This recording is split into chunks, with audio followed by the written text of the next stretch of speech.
Well, hey, folks, looks like we're live.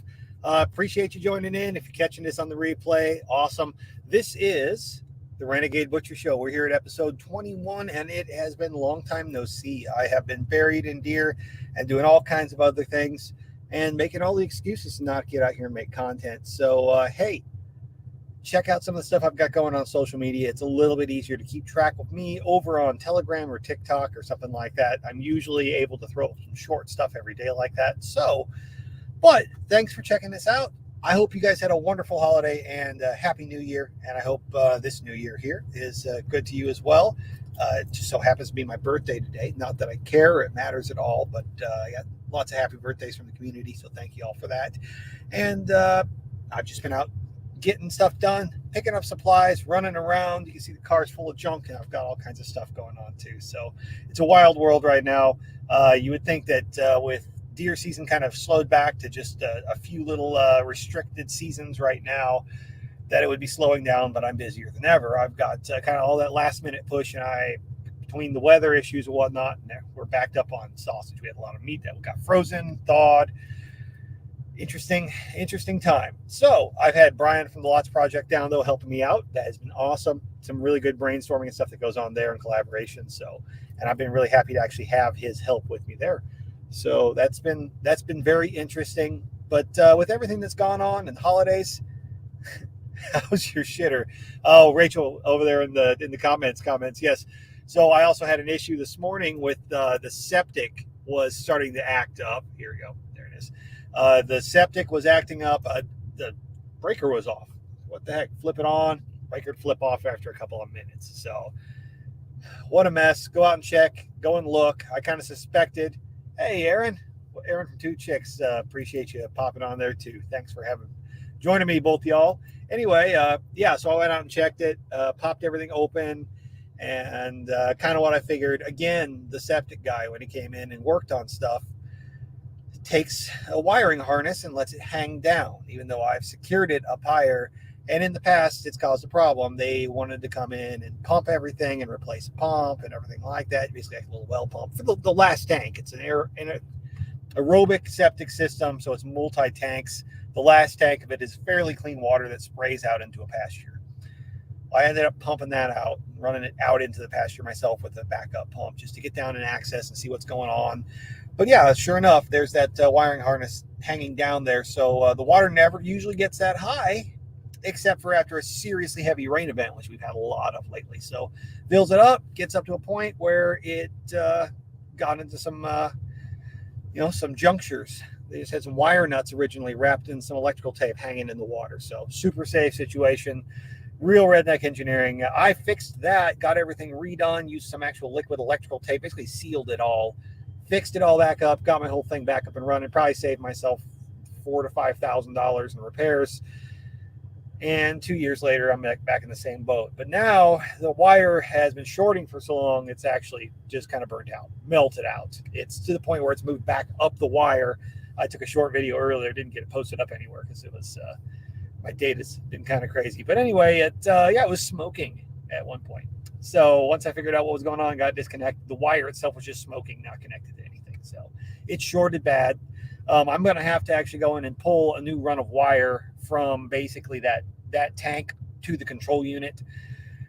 So it's a not today project, but I was able to get everything kind of, hey, Brian, I was able to get everything kind of pumped out, at least down for the most part, enough that I've got multiple days of being able to do showers and stuff before it's an issue, and give me some time to get the parts and get it worked on. And hopefully the weather holds and it's nice for that. So anyway, that was my morning on my birthday. Go out and work on the septic system. But hey, such is life. It happens. Sometimes crappy stuff goes on. Literally, no pun intended.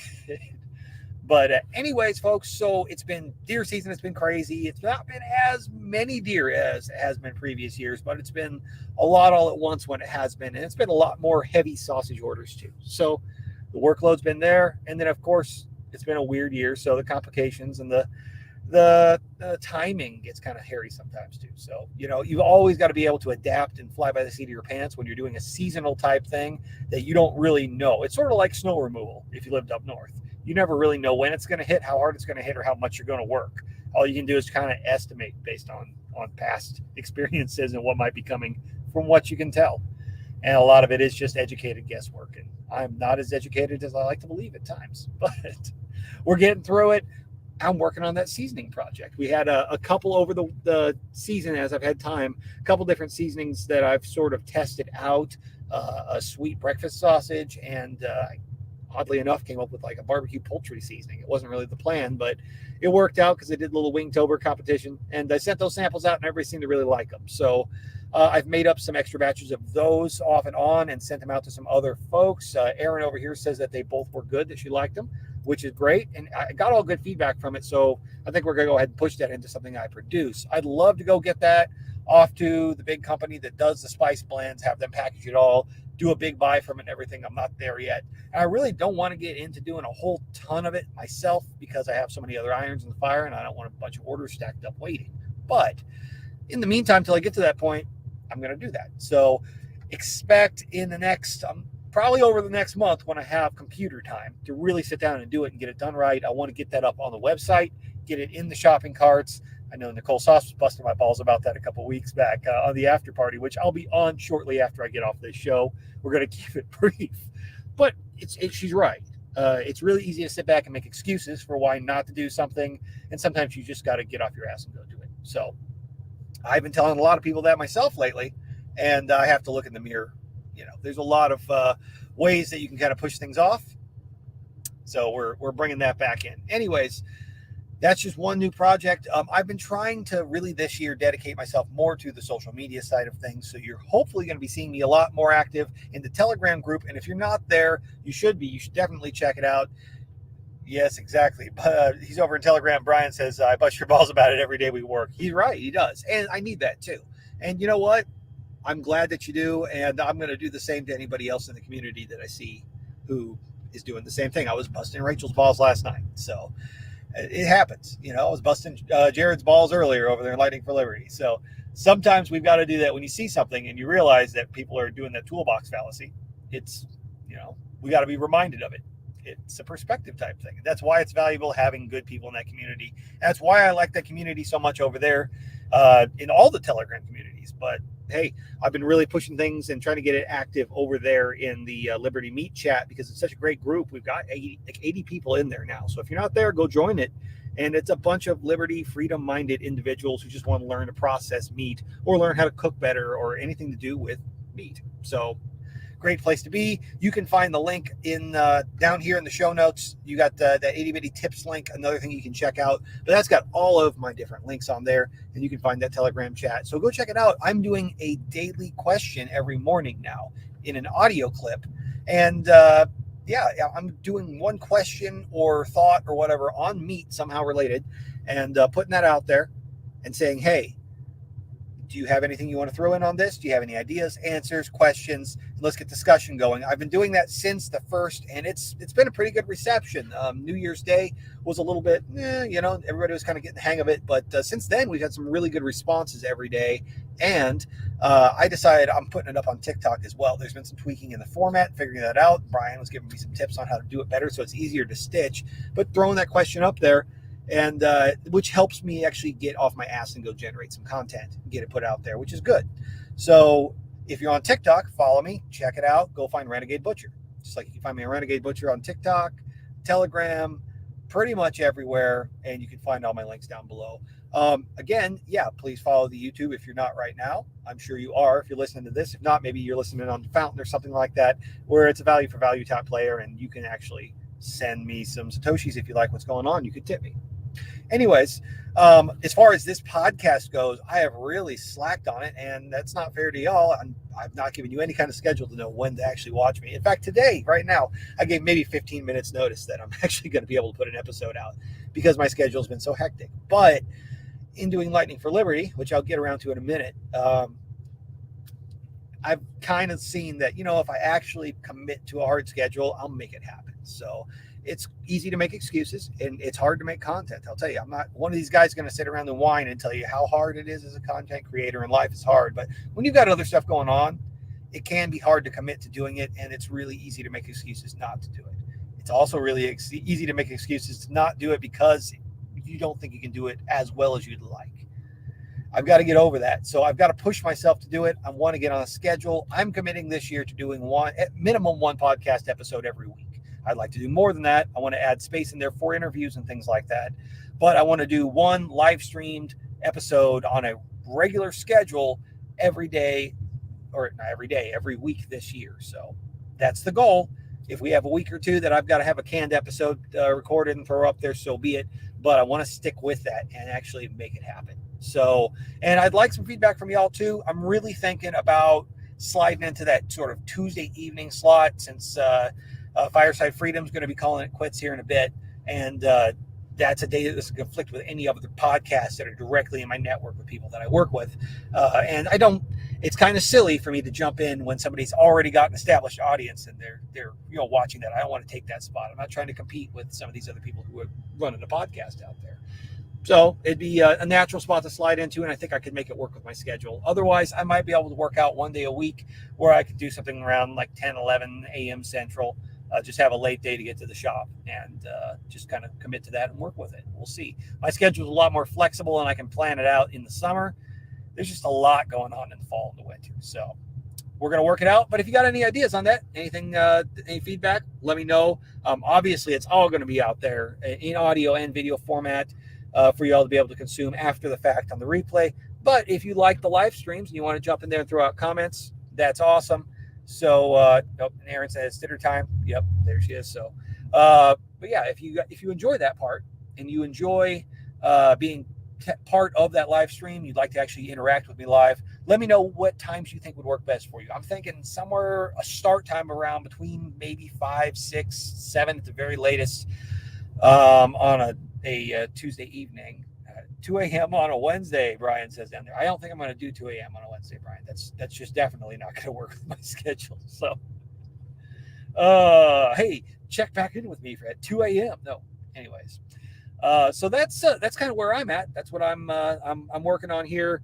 I've been delving into a bunch of other stuff, playing with some of this new crazy AI stuff in my spare time, and that's been messing with my brain. If you want to kind of get into some of that, check out some of the stuff over in the Lots Project chat, or the All Around Growth chat over on Telegram. Man, it's been some wild discussions today. So this community and all the different communities that are connected to it always just amaze me with the conversations and just the deep discussions, and people just kind of having each other's backs and giving each other good advice.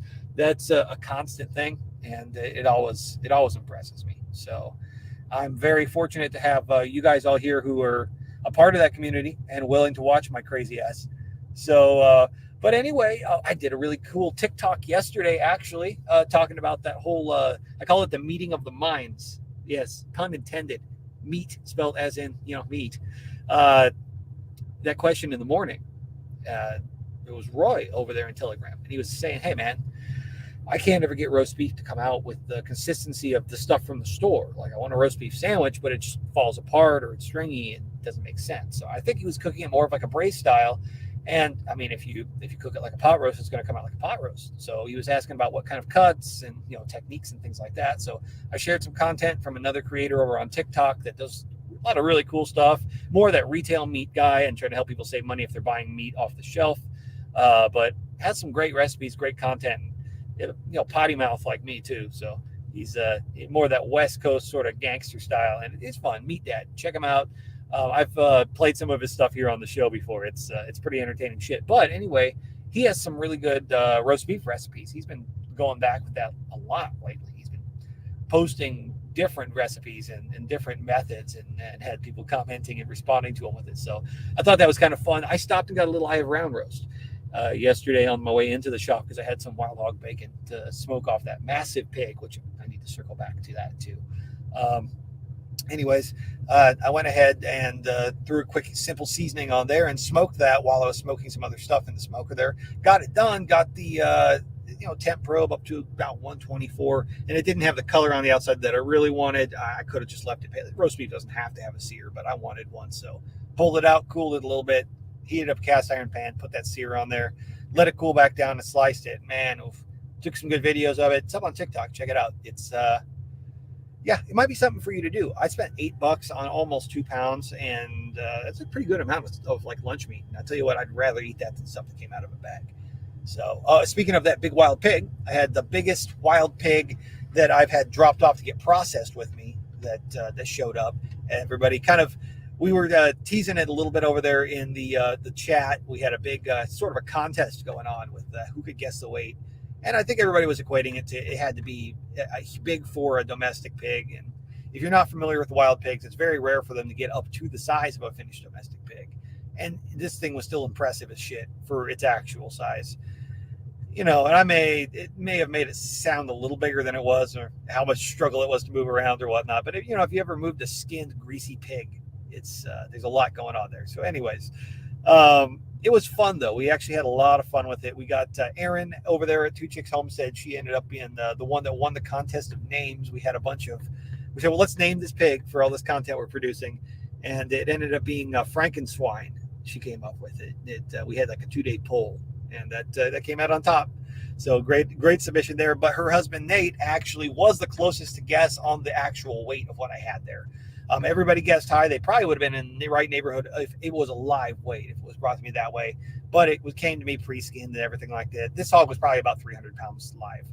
And we ended up with 154 pounds, I believe, hanging weight. So, and that's after he skinned it. I mean, he acted it up a little bit. They did it overnight, late on the back of a truck. So it was a little messy, but great looking hog. Came out really clean. No weird odor or flavor to it. So pretty dang cool. There was a bunch of content we filmed off that, and now that Brian found his SD card, he lost some of the video footage for a bit there, but we're going to hopefully be putting some content out for that over time as we get time to sit down and edit and process through that, clip out, and find what's really good there. So he's been a tremendous help there. And Brian's right down there. He says Corey nailed it head on, but we had kind of said, well, neither me or Brian were going to be eligible for guessing the weight on it. And we just kind of assumed that probably wouldn't be fair to have Brian's wife guessing too. Not that he'd even seen it until he came over that first day, but apparently she guessed right on and then didn't actually say something. So I don't know. I guess I could have been getting her something. But because of that contest though with Nate, what I had promised was a mystery box, a surprise thing. So I'm going to be working on that and getting that together here in the very near future. There will be some surprises in there. Probably some stuff nobody else has even got. There may be some merch. If you're interested in something like that, you can go check out renegadebutcher.com and see what you might like up there. And that'll kind of help support me. And if you're having a problem with it, let me know, because I haven't updated that website in a while. But that's still up there. That's still running. And I'm sure there's going to be some sort of seasoning blend in there, probably some sort of a limited special run type thing that you don't normally just get. So if you're interested in stuff like that, I'd like to do more contests and fun community involvement type stuff in the group too. So come check it out, hang out. Like I said, if you're not in the Telegram group, you are missing out. And that goes for other Telegram groups connected to other creators on here too. It's a great place to really kind of find that whole community. So I could ramble on for a while. I took the spot of Lightning for Liberty tonight because we just kind of pushing it off. We've had enough going on between me and Brian's schedules, and we have a little contest going that the entries weren't real thick and heavy for that yet. So we decided to give it one more week, and we're going to talk about that. That podcast might go on a hiatus for a little bit because there's only so much you can talk about in that topic right now, and everybody else has got stuff going on. So, pardon me.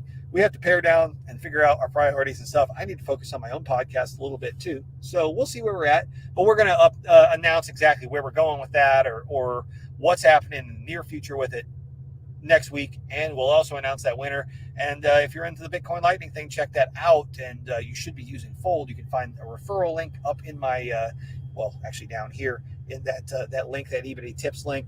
Go on there and check it out. Get your Fold card and sign up for Fold and get your card if you're not, because you get just your regular spending. You can get Bitcoin back for doing it, and it's stupid not to. Like, seriously, if your debit card is not giving you more than 1% cash back on everything you buy right now, you should be getting it in Bitcoin and putting it away. So that's my opinion. But we talk all about that over on Lightning for Liberty. There's a huge Telegram group over there too. You should go look into that, and we'll be doing that podcast right at about 5 p.m. next week, right back here, right where we're at. And you might be able to even see it on this channel. Usually I just go ahead and stream it over to this channel as well. And yeah, if you used it at all last year and you had a big old stack of Satoshis that you gained off of one purchase and you think it's a big one, throw it out there in the entry. And whoever ends up winning that, there's actually 2 t-shirts up there. It's the whole Kung Fold Master t-shirt that Jared over at Limited Supply Designs is designing for you. So that's going to be a really cool little collaborative project, and I can't wait to kind of tease that out too. So check that out. I'm going to get off of here in a minute, answer a bunch of social media stuff, and then jump onto the after party. So if you just haven't had enough of seeing my face, check me out over there. Don't know who's all going to make it tonight, but we'll see.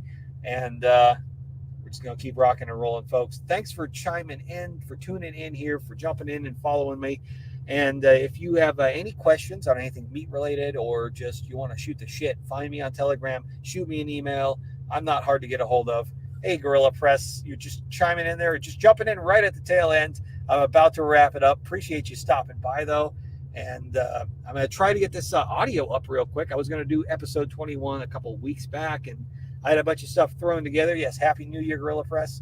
I had a bunch of stuff that I wanted to get thrown in and tossed up, and then the audio and the video clips were all just fucked up. So I tried to do it with no data, and it didn't work. So here we are. We're getting back on the horse, getting it going. And hopefully that's going to be another, 51 podcasts minimum the rest of this year. Oh, I should say I'm going to try to start getting some more interviews going. I don't know when the schedule is going to be for me to get more interview shows up and going. Some of them may be on a Tuesday evening or whatnot. If I land on that, some of them might be another day, might be another weekend. I'm going to be on a few more shows though too. And that's one of my goals this year, is to actually go and be, interview on a few more shows. I've already got one that is booked coming up. Let me look, January 23rd. I'll give you the full details over in the Telegram chat for sure when I know, and I will do some promotion before then, but that's going to be on the Porterhouse and Teal channel.